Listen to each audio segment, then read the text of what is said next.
Chancellor, Acting Vice Chancellor Newcomb, members of the faculty, ladies and gentlemen, and graduating class of 2014. I am honoured to be on the ancestral lands of the Ngunnawal people. I acknowledge the first Australians as traditional custodians of this continent, whose cultures are among the oldest living cultures in human history. I pay respect to the elders of the community and extend that recognition to their descendants. Now, let me congratulate every single one of you. You should revel in today and be proud of your achievements. I'm also excited that I can give this speech knowing that one of our staff, Lisa King of the Nurse and Allied Health Rural Locum Scheme, is graduating today. I feel privileged to be here to give this occasional address to you. I'm also honoured to share this day with people I hold in such high regard, like Chancellor Kalman. All the people on this stage are great examples to us all. For example, the Chancellor is the first Aboriginal and Torres Strait Islander man to hold the position of Chancellor of an Australian university and was instrumental in the Closing the Gap program that has had real success in increasing the lifespan of Indigenous people across Australia. There is still much work to do, and I am proud that our company Aspen is part of that program through the provision of health professionals into Indigenous communities, providing over 2,500 health professional placements in Indigenous communities in the last 4 years. However, in the following few minutes, and I've been told they are only a few minutes, I have remaining, let me suggest a few points that may resonate with you and help provide some stimulus to your thoughts as you move forward from university life into the broader community. Firstly, let me say that I am very lucky. In fact, you are all very lucky. You may hear people say you make your own luck, but I believe here that we're all very lucky. The difference is that we have used it to our best advantage.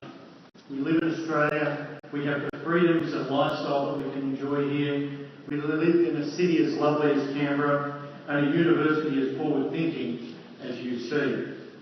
The counter to this is that it would be a terrible waste to have such a great chance and yet do nothing with it. So when presented with a great situation, seize it and make the best of it. When I think about being lucky and then seizing that opportunity, I think back to the beginning of Aspen and one of the very first contracts we were bidding on. We were shortlisted and we had to give a day-long presentation on our solution. I was standing up in front of the evaluating committee and I was walking through our solution in great detail for this complex healthcare solution to be delivered in a foreign country for a very, very demanding government customer. When the finance guy from their side, who I think was about 12, or he seemed that way, said, "You haven't done this before." My business partner was sitting back in the room, holding his folder up, tucked it under his arm, and get ready to bolt because he thought we'd been sprung. However, I knew we had this only one golden opportunity, and I couldn't waste it. I looked him in the eye and I said, "No, we've never delivered this solution before, but no one ever has. No government department like yourselves has ever requested such a complex solution in a foreign country. However, every single person that we've put together for this team has done this, and we can deliver it for you." There was deathly silence. They looked around and looked at the lead government official, who looked up from his notes and said, "I say to cover it, move on." My business partner breathed, pulled out his folder, opened it on the desk, and we continued. We won the contract and it formed the foundation of Aspen to grow and be the company that it is today. Secondly, always remember to give back. Now, I'm saying this to a group of people who've graduated in health, so we know that you already have a very, very strong commitment to do it. But there are so many reasons to do that. The reason I get involved with philanthropic activities is that there are people with far less than I have, be it money, resources, connections, or time, and who are doing far more than me. Giving back to the community is something that is the core of Aspen Medical, the company that we established just over 10 years ago. We do this from the top down, where we've established the Aspen Foundation, funded by a percentage of all of our profits, through to matching the money raised by staff at each of our various sites across Australia. And while Aspen has donated money across Australia, be it in Indigenous programs to disability groups, as well as important projects overseas, I am most proud of something that has happened only in the last week and a half. Aspen has been delivering healthcare in the Solomon Islands for the last 10 years, and every single one of us at the company feels a very strong bond with that country and the people and the work they've done to lift themselves out of the destruction they suffered in early 2000 through civil unrest.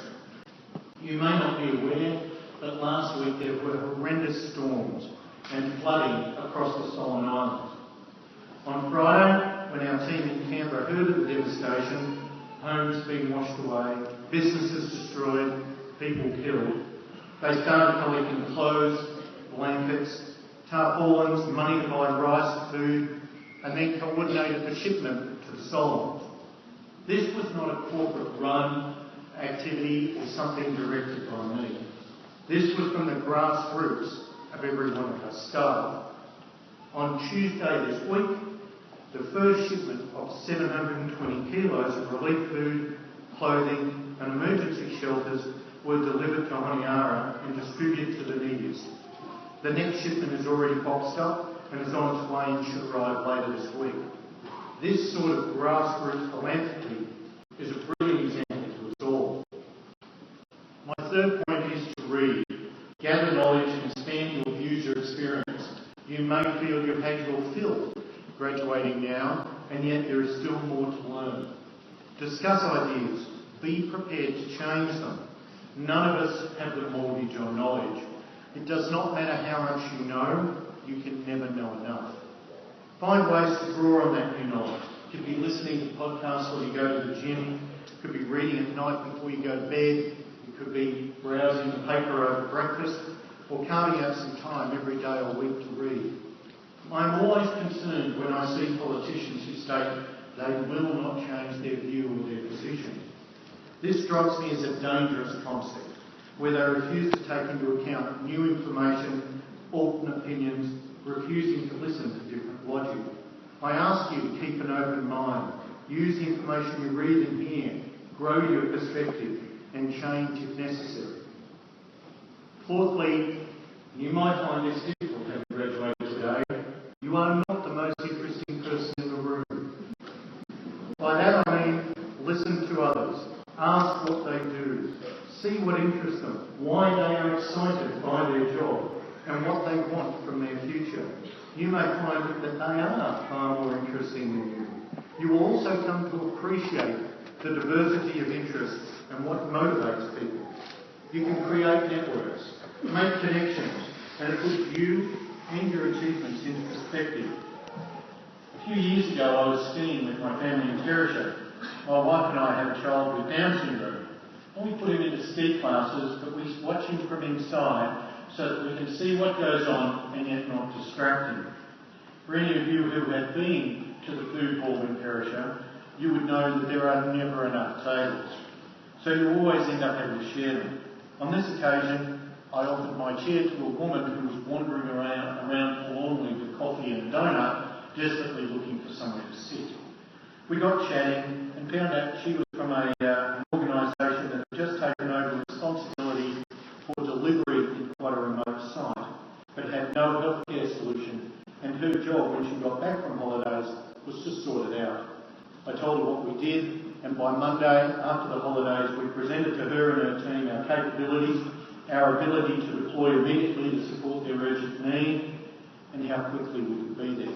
We won the contract, and even though it's been tendered several times since then, we still hold that after 5 years. Lastly, look out for the big issues. Now, they may seem daunting, but if we focus on the little things only, then who will focus and address the major problems that need to be changed in this world? You can only deal with the seemingly intractable issues by breaking them down into manageable bites.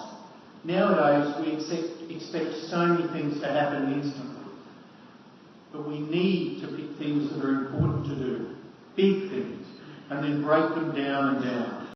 develop a plan and then stick to it. Chancellor Kummer and your Vice-Chancellor Stephen Parker both provide fantastic examples of this. The Chancellor's efforts in Indigenous health are impacting not only the lives of Indigenous people across Australia, but also every Australian, by making us aware of the terrible gap in lifespan, as well as motivating governments, organisations, charities and everyday people to act to have a positive impact. The Vice-Chancellor has also had an incredible impact not only on the University of Canberra, but on the model for education in Canberra, as well as the Canberra community, through initiatives such as the New Canberra Hospital. Both have shown that no idea is too big to tackle, and some situations must be addressed now, must be addressed by us. In summary, we have so many opportunities that sometimes we fail to see how lucky we are. You have graduated today proudly, ready to contribute to the world, to give back, to continue to learn and to contribute by solving the big issues that face us in the future. I wish all of you well and look forward to hearing how you make this a better place to live. Thank you.